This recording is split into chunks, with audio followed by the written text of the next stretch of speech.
Hello दोस्तों, सुंदरम में आप सभी का स्वागत है।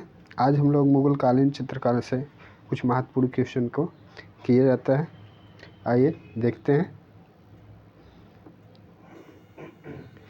बाबरनामा की सचित्र प्रतियां किसने तैयार करवाई? बाबरनामा की सचित्र प्रतियां किसने तैयार करवाई?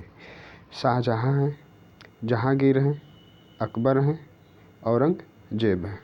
तो कौन हो जाएगा? बाबरनामा। बाबरनामा बाबर की क्या है? आत्मकथा है। बाबर की आत्मकथा है। यह किस भाषा में लिखा गया है? तुर्की भाषा में लिखा गया है। बाबरनामा किस भाषा में लिखा गया है? तुर्की भाषा में। इसका फारसी अनुवाद अब्दुल रहीम फारसी अनुवाद अब्दुल रहीम खान खाना ने किया है। अब्दुल रहीम खान खाना ने इनका फारसी भाषा में अनुवाद किया है। इसमें 144 चित्र हैं। कितने चित्र हैं? 144 चित्र हैं और 48 कलाकारों के नाम के उल्लेख मिलते हैं। इसमें 48 कलाकारों के नाम के उल्लेख मिलते हैं। इसका एक प्रतिलिपि जो है राष्ट्रीय संग्रहालय नई दिल्ली में सुरक्षित है। राष्ट्रीय संग्रहालय नई दिल्ली में सुरक्षित है। तो इसका कौन सा आंसर सही हो जाएगा? अकबर। सचित्र प्रतिलिपियाँ किसने बनवाई हैं? अकबर के द्वारा बनवाई गई हैं। चलिए अगला देखते हैं।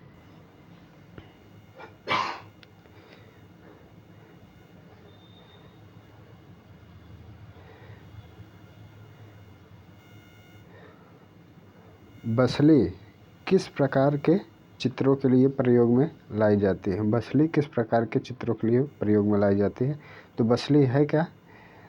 बसली कागज़ के तीन चार कागज़ की परत को चिपकाकर बनाया जाता है। कागज़ के 3-4 परत को चिपकाकर तैयार किया जाता है, जिसपे चित्र बनाए जाते हैं। उसी को बसली कहते हैं।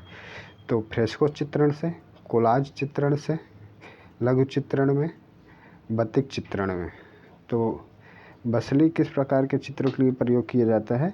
लघु प्रकार के चित्रों में प्रयोग किए जाते थे। इसमें लघु चित्रणकार करने में प्रयोग किए जाते थे। अगला देखते हैं।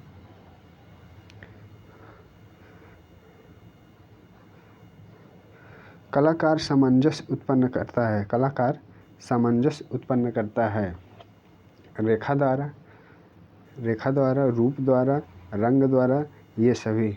तो कलाकार सामंजस्य उत्पन्न करता है किसके कारण?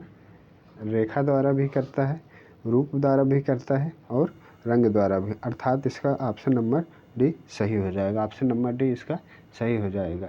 चित्र में सामंजस्य जितना अधिक होता है, तनाव उतना ही शिथिल हो जाता है। चलिए अगला देखते हैं। मुगल स्कूल का पतन कब आरंभ हुआ? मुगल स्कूल का पतन कब आरंभ हुआ? दारा शिकोह के काल में, अकबर के काल में, औरंगजेब के काल में, शाहजहां के काल में। तो मुगल स्कूल चित्रकला का पतन कब से शुरू हो गया? औरंगजेब के काल से पतन शुरू हो गया। औरंगजेब को आलमगीर भी कहते हैं। इसका एक नाम और है, आलमगीर भी कहा जाता था औरंगजेब को। आलमगीर इसे कहते हैं। यह कट्टर सुन्नी मुसलमान था। कौन सा यह मुस्लिम था? सुन्नी मुस्लिम था।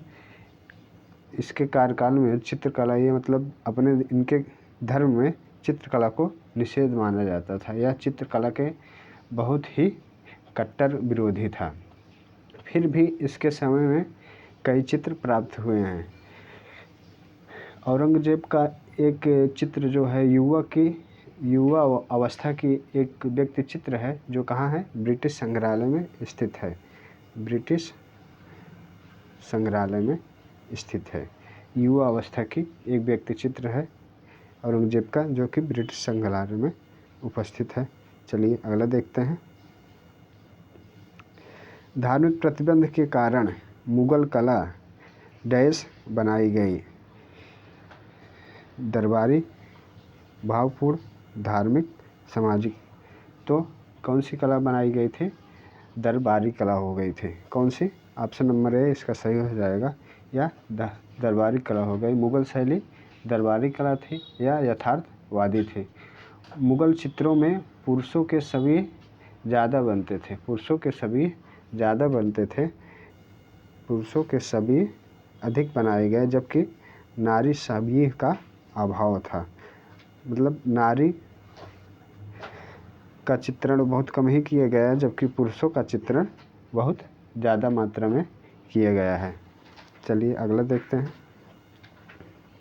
मुगल शैली का जन्म किन शैलियों के मिश्रण से हुआ है? मिश्र शैली का जन्म किन शैलियों के मिश्रण का परिणाम था? मिस्र और भारतीय शैली, रोमन और भारतीय शैली, फारस और भारतीय शैली। इनमें से कोई नहीं। तो किसमें हुआ था? फारसी और भारतीय शैली से हुआ था। मुगल शैली का जन्म किन शैलियों से मिलकर हुआ है? फारसी और भारतीय शैलियों से मिलकर बना है। मुगल काल में दो कलाकार ईरान से आए हुए थे, अब्दुल समद और मीर सैयद। अब्दुल समद और मीर सैयद। ये दो कलाकार ईरान से आए हुए थे। किसके काल में आए थे? हुमायूं के कार्यकाल में आए हुए थे। हुमायूं के कार्यकाल में अब्दुल समद और मीर सैयद ये दो चित्रकार कहाँ से? ईरान से आए हुए थे। इन्हीं के समय से क्या हुआ था? चित्रकला का प्रारंभ हुआ था। मुगल काल में इन्हीं के समय में चित्रकला का प्रारंभ हुआ था। हुमायूं के समय में ही दस्ताना ए अमीर हमजा दस्ताना ए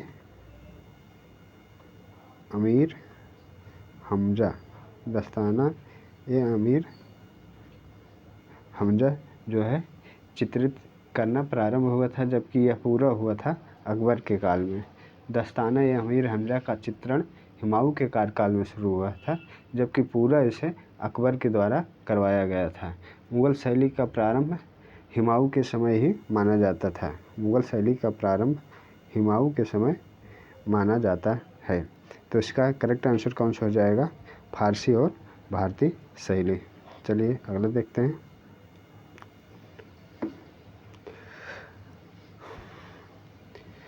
रंग जो मिट्टी से प्राप्त किए जाते हैं कहलाते हैं। रंग जो मिट्टी से प्राप्त किए जाते हैं कहलाते हैं रासायनिक, खनिज, प्राकृतिक, प्राथमिक। प्राथमिक रंग कौन कौन से होते हैं? प्राथमिक रंग लाल, नीला और पीला। यह तीन रंग क्या होते थे? प्राथमिक रंग होते थे। लाल, नीला और पीला। खनिज रंग क्या होते हैं? ये रंग वह होते हैं जो अम्ल एवं क्षार और लवण आदि से निर्मित किए जाते हैं। उसे रासायनिक अम्ल कहते हैं, रासायनिक रंग कहते हैं। तो इसका करेक्ट आंसर क्या हो जाएगा? खनिज रंग। ऑप्शन नंबर बी इसका सही हो जाएगा। खनिज रंग। जो रंग मिट्टी से प्राप्त किए जाते थे उन्हें क्या कहते हैं? खनिज रंग कहते हैं। चलिए अगला देखते हैं। लघु चित्रों में हंसिया का प्रयोग किया गया था। राजस्थानी लघु चित्र में, पहाड़ी लघु चित्र में, गोलकुंडा लघु चित्र में, मुगल लघु चित्र में। तो किसमें प्रयोग किए गए थे? मुगल लघु चित्र में हाशिए का प्रयोग किया गया था। सबसे ज़्यादा मतलब विशेष रूप से किसमें प्रयोग किया गया था? किसके कार्यकाल में? विशेष रूप से अगर पूछ लिया जाए तो जहांगीर के कार्यकाल में हाशिए का प्रयोग किया गया था। जहांगीर के कार्यकाल में हाशिए का प्रयोग किया गया था। अगला देखते हैं। चित्रित ग्रंथ अय्यर दानिश किस भारतीय साहित्य पर आधारित है? अय्यर दानिश किस भारतीय साहित्य पर आधारित है? पंचतंत्र पर है, रामायण पर है, महाभारत पर है, नल दमयंती पर है। तो किस पे आधारित है? पंचतंत्र की रचना किसने की थी? विष्णु शर्मा ने की थी। पंचतंत्र की रचना विष्णु शर्मा ने किया था।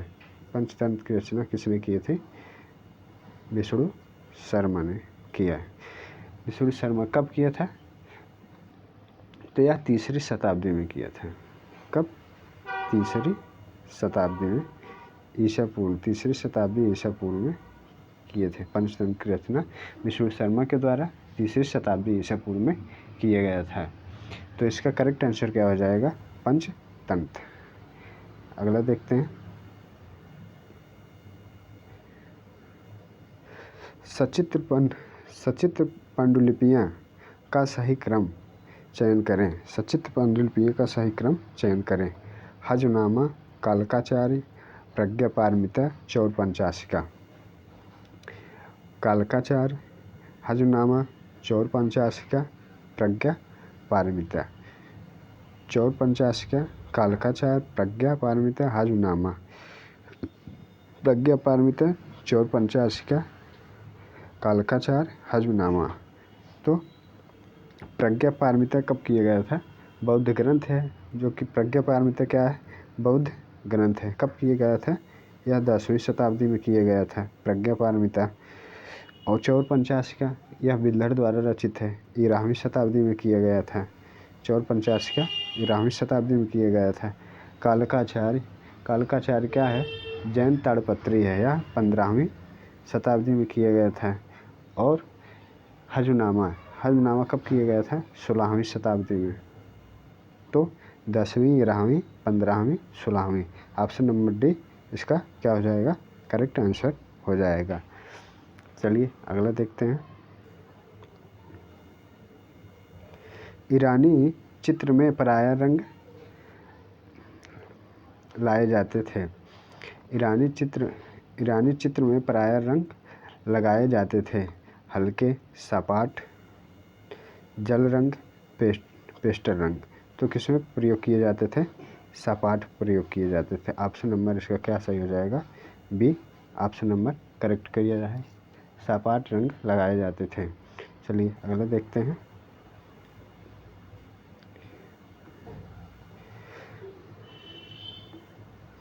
औरंगजेब की वृद्धावस्था के चित्र सुरक्षित रखे गए हैं। औरंगजेब के वृद्धावस्था के चित्र सुरक्षित रखे गए हैं।